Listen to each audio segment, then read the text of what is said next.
அஸ்ஸலாமு அலைக்கும் வரஹ்மத்துல்லாஹி வபரகாத்துஹு. அல்ஹம்துலில்லாஹி ரப்பில் ஆலமீன். அஸ்ஸலாத்து வஸ்ஸலாமு அலா ரசூலில் அமீன் வ அலா ஆலிஹி வஸஹ்பிஹி வபஅத். ரப்பி ஷ்ரஹ் லி வ யஸ்ஸிர் லி அம்ரி வஹ்லுல் உக்தத்தம் மின் லிசானி யஃப்கஹு கௌலி. ரப்பி யஸ்ஸிர் வ லா துஅஸ்ஸிர். இன் உரீது இல்லல் இஸ்லாஹ் மஸ்ததஅது மா தௌஃபீக் இல்லா பில்லாஹ் அலைஹி தவக்கல்து வ இலைஹி. அளவில்லா கருணையாளன் நிகரில்லா அன்புடையவன் அல்லாஹ்வின் பெயரை கொண்டு ஆரம்பிக்கிறேன். அன்புக்குரிய தர்மீ சகோதரர்களே, தாய்மார்களே, அல்லாஹ்வின் தூதர் ஸல்லல்லாஹு அலைஹி வஸல்லம் அவர்கள் அவருடைய முன்னுதாரணம் எப்படி இருந்தது, அவர்கள் எப்படிப்பட்ட ஒரு வழிகாட்டியாக நமக்கு இருந்திருக்கிறார்கள் என்பதை பற்றிய செய்திகளை நாம் பார்த்து வருகிற அந்த வரிசையில் அல்லாஹ்வின் தூதர் ஸல்லல்லாஹு அலைஹி வஸல்லம் தம்முடைய பிள்ளையிடத்தில் எப்படி நடந்து கொண்டார்கள் என்பதை பார்க்கிறோம்.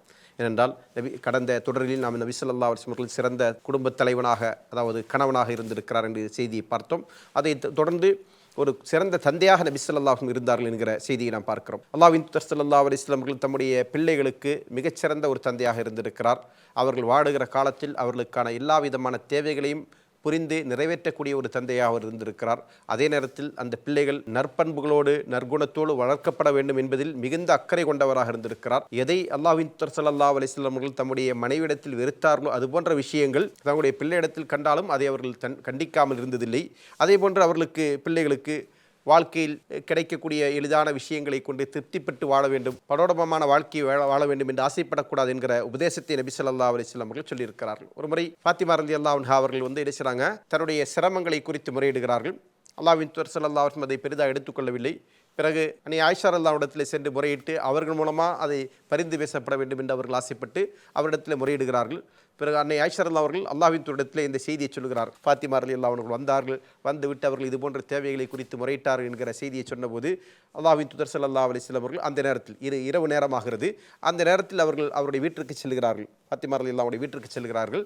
அப்போது அவர்கள் படுக்கையில் சென்று விட்டார். படுக்கையிலே படுத்துக் கொண்டிருக்கிற நேரத்தில் அல்லாஹ்வின் தூதர்கள் வருகிற போது அவர்கள் எழுந்திருக்கிற நாடுகிற போது நீங்கள் உங்களுடைய இடத்தில் இருங்கள் என்று சொல்லிவிட்டு இருவருக்கு மத்தியில் அமர்ந்து விட்டு அல்லாஹ்வின் தூதர் ஸல்லல்லாஹு அலைஹி வஸல்லம் அவர்கள் தன்னுடைய மகளுக்கு சொல்கிறார்கள், இதைவிட சிறந்த ஒன்று, நீ ஒரு பணியாளனை கேட்கிறாய், உன்னுடைய வேலை சுமைகளை குறைக்க வேண்டும் என்று ஆசைப்படுகிறார், அதைவிட சிறந்த ஒன்றை நான் உனக்கு சொல்லித் தரட்டுமா என்று சொல்லிவிட்டு அல்லாஹ்வின் தூதர் ஸல்லல்லாஹு அலைஹி வஸல்லம் அவர்கள் படுக்கைக்கு நீங்கள் சென்றால் ஃபகப்பிர் அர்பஹம் சலாசின், நீங்கள் அல்லாஹ் அக்பர் என்பதை 34 தடவை சொல்லுங்கள், வசப்பஹா சலாசம் வசலாசின் 33 தடவை சுப்ஹானல்லாஹ் என்று சொல்லுங்கள், வஹ்மதா சலாசம் வசலாசின் அதேபோன்று அல்ஹம்துலில்லாஹ் என்பதை 33 தடவை சொல்லுங்கள், ஃபஹாதா கைருல் லக்க மின் ஹாதிமின், இது உங்களுக்கு ஒரு பணியாளன் கிடைப்பதை விட, ஒரு பணியாளனாக உங்களுக்கு ஒருவரை நியமிப்பதை விட ஆகச்சிறந்ததாக இருக்கிறது என்று அல்லாஹ்வின் தூதர் ஸல்லல்லாஹு அலைஹி வஸல்லம் அவர்கள் தன்னுடைய மகள் ஃபாத்திமா ரலியல்லாஹு அவர்களுக்கு சொன்னார்கள். அதே போன்று அல்லாஹ்வின் தூதர் ஸல்லல்லாஹு அலைஹி வஸல்லம் அவர்களுக்கு மிகச்சிறந்த ஒழுக்கங்களை போதிக்கக்கூடியவராக இருந்தார்கள், நல்ல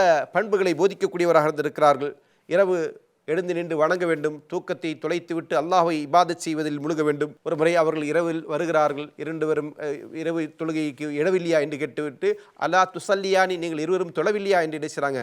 தன்னுடைய மகளிடத்திலும் மருமகளிடத்திலும் அல்லாஹ்வின் தூதர் ஸல்லல்லாஹு அலைஹி வஸல்லம் வந்து கேட்கிறார்கள்.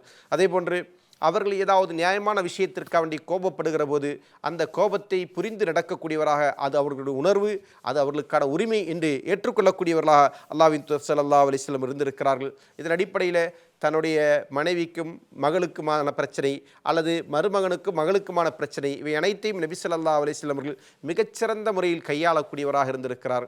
எந்த விஷயத்தை எப்படி நமக்கு கையாள வேண்டும் என்பதற்கான ஒரு வழிகாட்டி அல்லாஹ்வின் தூதர் அவர்களாக இருந்திருக்கிறார் என்பதை அவருடைய வாழ்க்கை வரலாற்றில் படிக்கின்ற பாடம். இந்த பாடங்களை நாம் எதற்காக வேண்டி படிக்க வேண்டும் என்று சொன்னால், ஒரு முஸ்லீம் தன்னுடைய வாழ்க்கையில் அவருக்கு முன்மாதிரியாக இருக்க வேண்டியவர் அல்லாஹ்வின் தூதர் ஸல்லல்லாஹு அலைஹி வஸல்லம் அவர்கள். அதனால் அவர் என்ன செய்யணும், அந்த வழிகாட்டியை நம்ம பின்பற்றி கொண்டு நம்முடைய வாழ்க்கையில் அது போன்ற நடைமுறையை நாம் கடைபிடிக்க வேண்டும் என்பதற்காக வேண்டி. அதே போன்று மகிழ்ச்சியை, தன்னுடைய பிள்ளைகள் விஷயத்தில் மிகுந்த அக்கறையும் மகிழ்ச்சியும் அவர்களுக்கு சந்தோஷத்தை ஏற்படுத்துகின்ற விஷயத்தை வினிச்சாங்க அல்லாஹ்வின் தூதர் ஸல்லல்லாஹு அலைஹி வஸல்லம் செய்யக்கூடியவராக இருந்திருக்கிறாங்க. தன்னை நோக்கி தன்னுடைய மகள் வருகிற போது மர்ஹபம் யா பின்தி, மகளே வருக என்று மகளை வரவேற்கக்கூடியவராக இருந்திருக்கிறார். சில நேரத்தில் எழுந்து சென்று வாசல் வரையிலும் மகளை வழி அனுப்பக்கூடியவராக, அல்லது வீட்டிற்கு வருகிற போது வரவழைத்து தன்னுடைய மகளை பிடித்து கட்டி அணைக்கின்றவர்களாக, முத்தமிடுகின்றவர்களாக அல்லாஹ்வின் தூதர் ஸல்லல்லாஹு அலைஹி வஸல்லம் இருந்திருக்கிறார்கள் என்கிற செய்தியை நபி ஸல்லல்லாஹு அலைஹி வாழ்க்கையில் நம்ம பார்க்க. பிள்ளைகள் விஷயத்தில் எப்படி ஒரு தந்தை அக்கறை காட்ட வேண்டும், அன்பு செலுத்த வேண்டும் என்பதற்கும் நபி ஸல்லல்லாஹு அலைஹி வஸல்லம் அவர்கள் சிறந்த முன்மாதிரியாக இருந்திருக்கிறார்கள். இந்த முன்மாதிரியை இன்றைக்கு நம்ம நம்முடைய பிள்ளைகளிடத்தில் கடைபிடிக்கிறோமா? அல்லாஹ்வின் தூதர் ஸல்லல்லாஹு அலைஹி வஸல்லம் வாழ்க்கையில் நடந்த ஒரு சம்பவம், ஒரு நபித்தோழர் நினைச்சாங்க, அவருக்கு முன்னால் இருந்து கொண்டிருக்கிற போது ஒரு பேரப்பிள்ளையை ரசூலுல்லாஹி அவர்கள் கொஞ்சுகிறார்கள். அவர் சொல்லுகிறார், எனக்கு 10 பிள்ளை இருக்கிறது, நான் யாரையும் கொஞ்சுவதில்லை என்று. அல்லாஹ்வின் தூதர் ஸல்லல்லாஹு அலைஹி வஸல்லம் அந்த நேரத்தில் உன்னுடைய உள்ளத்திலிருந்து அல்லாஹ் இரக்கத்தை எடுத்து விட்டால் என்னால் என்ன செய்ய முடியும் என்று கேட்கிறார்கள். அப்போ அது இரக்க உணர்வின் அடிப்படையில் இது போன்ற விஷயங்களை நம்முடைய நம்முடைய பிள்ளைகளுக்கு மத்தியில் கடைபிடிக்க வேண்டும் என்பதை அல்லாஹ்வின் தூதர் ஸல்லல்லாஹு அலைஹி வஸல்லம் சொல்லி காட்டினார்கள், அது செய்தும் காட்டினார்கள் என்பதை அவருடைய வாழ்க்கையில் நாம் படிக்கின்ற பாடம். எனவே நாம் நம்முடைய பிள்ளைகளிடத்தில் எப்படி நடந்து கொள்ள வேண்டும், அவர்களை எப்படி வளர்க்க வேண்டும் என்பதற்கு அல்லாஹ்வின் தூதர் ஸல்லல்லாஹு அலைஹி வஸல்லம் அவர்கள் சிறந்த முன்னுதாரணமாக இருந்திருக்கிறார்கள். அப்படிப்பட்ட முன்னுதாரணத்தை படித்துக்கொண்டு நாம் நம்முடைய பிள்ளைகளை நல்ல விதமாக வளர்க்க வேண்டும். அல்லாஹு தஆலா நம் அனைவருக்கும் அதற்குரிய தௌஃபீக்கினை வழங்கட்டும் என்று கூறி நிறைவு செய்கிறேன். வாஹிர் அல்ஹம்துலில்லாஹி ரப்பில் ஆலமீன். அஸ்ஸலாமு அலைக்கும் வரஹ்மத்துல்லாஹி